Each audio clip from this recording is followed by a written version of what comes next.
Bismillahirrahmanirrahim. Assalamualaikum warahmatullahi wabarakatuh. Perkenalkan, nama saya Putri Ani. Di sini saya akan sedikit menjelaskan mengenai pembelajaran berbahasa Arab di madrasah di Indonesia. Yang mana poin-poin yang akan saya jelaskan itu adalah mengenai kedudukan bahasa Arab, kemudian mengenai tujuan, problematika, dan yang terakhir itu adalah solusi.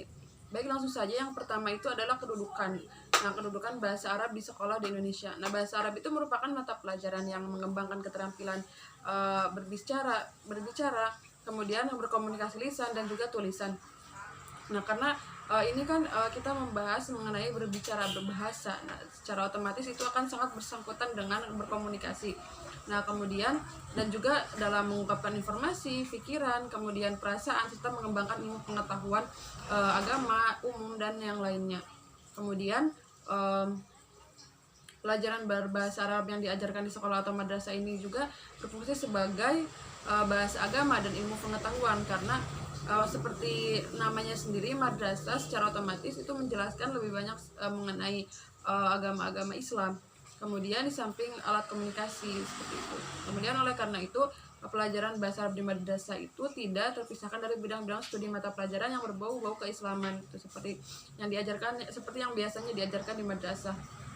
Kemudian bahasa Arab di sekolah juga dipersiapkan, bahasa Arab di sekolah juga memiliki tujuan untuk mencapai standar kompetensi berbahasa, yang mana itu adalah seperti berbicara, membaca, dan juga menyimak, dan juga berbicara, membaca, menyimak, dan juga menulis. Nah, kemudian pada tingkatan awal itu, pada tingkatan ibtida itu, siswa lebih difokuskan untuk diajarkan mengenai berbicara dan juga menyimak, berbicara dan juga menyimak, benar. Jadi pada tingkatan awal siswa lebih ditekankan untuk lebih difokuskan untuk berbicara, mempelajari berbicara dan juga menyimak. Nah, kemudian di tingkatan berikutnya, di tingkatan menengah, baru siswa itu dituntut untuk diajarkan untuk lebih fokus kepada berbicara, menulis, dan membaca. Nah, baik, berikutnya itu adalah tujuan dari pembelajaran bahasa Arab, yaitu yang mana tujuan dari pembelajaran bahasa Arab itu adalah, nah, kemudian yang berikutnya itu adalah tujuan pembelajaran bahasa Arab. Yang pertama itu adalah mengembangkan kemampuan berkomunikasi dalam berbahasa Arab, baik lisan maupun tulis. Seperti yang tadi disebutkan, bahwa tujuan utama dari berbahasa itu sendiri adalah untuk mencapai standarisasi kompetensi berbahasa, yang mana itu yang tadi, membaca, menulis, berbicara, dan juga menyimak. Kemudian yang kedua itu, tujuan yang kedua adalah siswa mampu memahami Al-Quran, Al-Hadis sebagai sumber hukum Islam dan ajarannya, karena memang kita sebagai umat Islam tentunya bukan kebanyakan, tapi memang sumber ajaran Islam kita itu berasal dari Al-Quran dan Al-Hadis, dan yang mana Al-Quran dan Al-Hadis itu sendiri kan berbahasa Arab. Jadi untuk kita bisa memahami ajaran Al-Quran dan Al-Hadis itu sendiri, maka kita harus maka kita harus mengerti bahasa Arab itu seperti apa dari makna dari pesan, makna dari isi Al-Quran tersebut yang berbahasa Arab. Kemudian mampu memahami dan mengerti buku-buku agama dan kebudayaan Islam yang tertulis dalam berbahasa Arab. Nah, seperti tadi juga kan Al-Quran dan Al-Hadis juga dari berbahasa Arab. Nah, kemudian Islam juga kan dibawa dari negara Arab yang tentunya pasti berbahasa Arab, dan banyak sejarah kebudayaan yang berbahasa Arab, dan juga kitab-kitab karangan para ulama yang berbahasa Arab, dan tujuannya itu juga bisa menjadi salah satu tujuan dari pembelajaran bahasa Arab. Nah, kemudian yang terakhir itu adalah untuk membina ahli bahasa Arab yang benar-benar profesional. Nah, untuk di zaman sekarang ini kita seperti tentunya masih banyak kan dari berbagai negara yang tentunya berangkat ke Arab, yang salah satu tujuannya itu untuk berangkat haji misalkan. Nah, kita bisa membina ahli bahasa Arab yang profesional, entah itu di pekerjaan yang melibatkan di negara-negara yang berbahasa Arab ataupun yang lainnya. Kemudian yang berikutnya itu adalah problematika pembelajaran berbahasa Arab. Nah, di sini saya akan menyampaikan problematika di salah satu madrasah, yang mana itu madrasah Diniyah Takmiliyah Awaliyah Islam Al-Mufti. yang ada di Majalengka.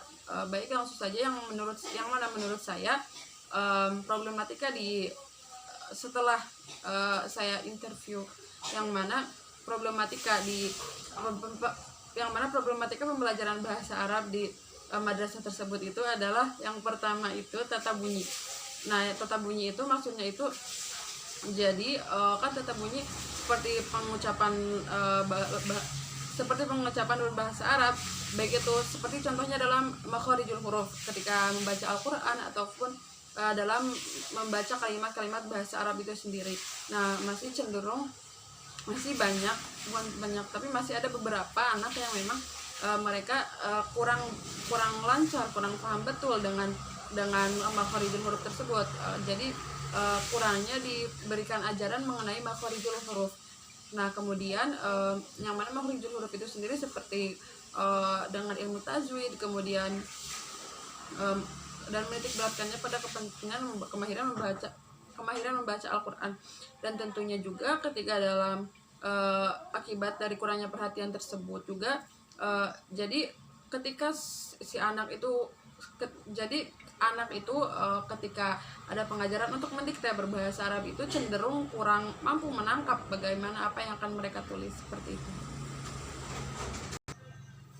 Kemudian problematika yang berikutnya itu adalah faktor siswa itu sendiri. Nah, karena faktor siswanya itu sendiri yang tidak punya motivasi yang kuat cara pandang mereka terhadap bahasa Arab, karena memang di madrasah ini cenderung mereka itu pada masih tingkatan awal, jadi mereka belum paham betul apakah mereka harus belajar bahasa Arab, apa yang akan mereka dapatkan ketika bahasa Arab gitu, apa tujuan mereka untuk belajar bahasa Arab gitu. Mereka belum paham betul itu. Mereka hanya karena cenderung anak-anak di usia mereka itu adalah mereka hanya belajar, dia sudah belajar seperti itu. Jadi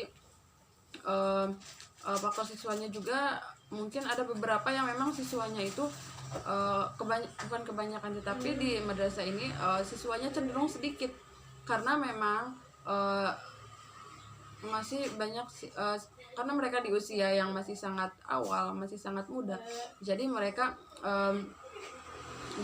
itu masih jadi mereka masih terlalu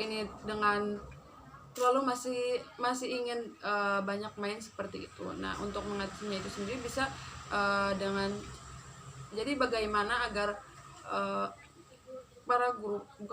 jadi bagaimana agar kita semua itu bisa mengajak agar lebih banyak lagi anak-anak yang mau untuk mengikuti sekolah madrasah ini.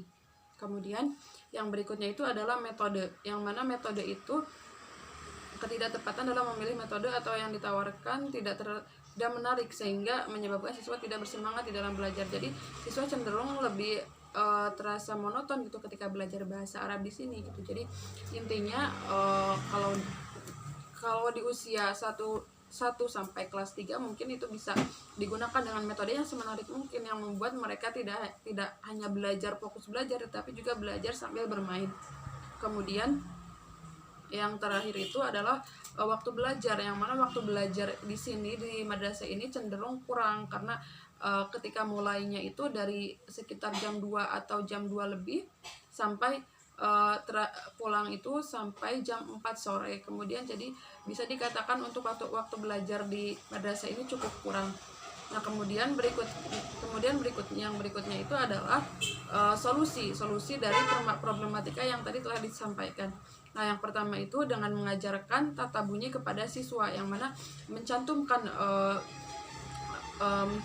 mata pelajaran yang mengenai yang mempelajari tata bunyi seperti makharijul huruf kepada siswa, seperti jadi di awal pelajaran bahasa Arab itu lebih diutamakan untuk seperti apa pengucapan kepada siswa, seperti apa pengucapan per hurufnya itu kepada siswa.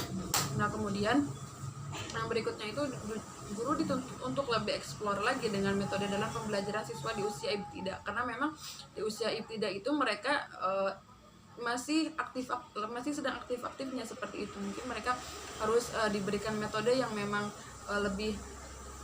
lebih semangat lagi dalam belajar, yang lebih menyenangkan lagi ketika belajar, tidak hanya monoton belajar bahasa Arab saja. Seperti contohnya bisa dengan menggunakan pembelajaran seperti bercerita atau misalkan menunjukkan benda-benda yang berbahasa Arab itu sendiri seperti apa.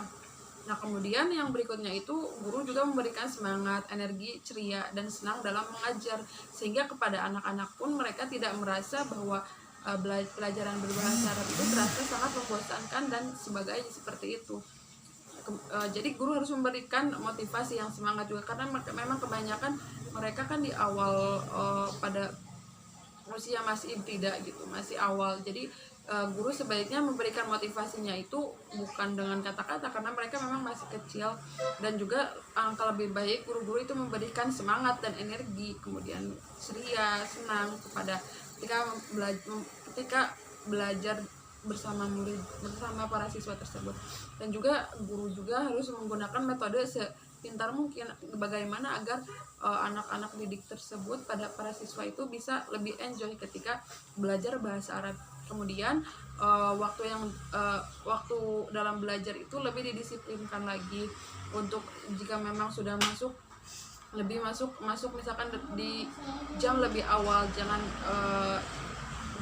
mulai dari jam 2.30, dan juga untuk kurikulumnya juga lebih diperhatikan untuk untuk kurikulumnya harus lebih dirapikan lagi, bagaimana agar semua standar tujuan dari tujuan untuk belajar itu bisa tercapai. Mungkin sekian yang bisa saya sampaikan, kurang dan kurangnya mohon maaf. Wassalamualaikum warahmatullahi wabarakatuh.